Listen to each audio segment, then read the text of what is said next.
9 peurs sur 10 que tu ressens au quotidien, elles sont fausses. Il n'y a pas de raison d'être. Elles sont factices. La tristesse, ça survient parce que tu as subi une perte ou un échec. Tu sais que la peur, ça va venir parce qu'il y a un danger, qu'il soit psychologique ou physique. Tu vois, quelqu'un qui veut par exemple t'agresser. En fait, lorsque tu comprends ça, déjà lorsque l'émotion vient en toi et que tu l'as identifiée, tu l'as labellisée, tu lui as donné un joli petit nom, derrière tu dis ok, en fait ça renvoie à ça, elle vient pas par hasard.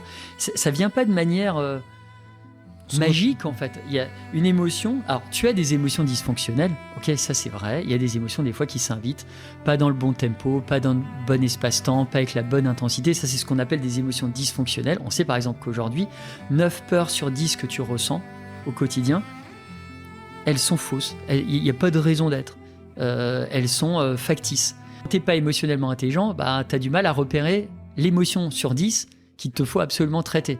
Et là, tu vas jouer au sapeur-pompier, tu vas essayer d'éteindre tous les feux psychiques provoqués par toutes les autres peurs factices, et là, c'est super fatigant, c'est énergivore, et là, tu risques d'expérimenter plein de troubles du sommeil, troubles alimentaires, etc. Bon bref, on met ces émotions de côté.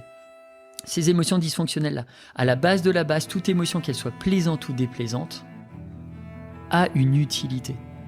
Et quand tu comprends toutes les utilités de toutes les émotions, et quand on parle d'émotions, il y en a pléthore. Le champ, il est extrêmement vaste. Il n'y a pas que les émotions de base, peur, joie, tristesse, etc. Il y en a d'autres qui sont beaucoup plus sociales aussi. Si tu parles de la honte, de la culpabilité, du mépris, etc.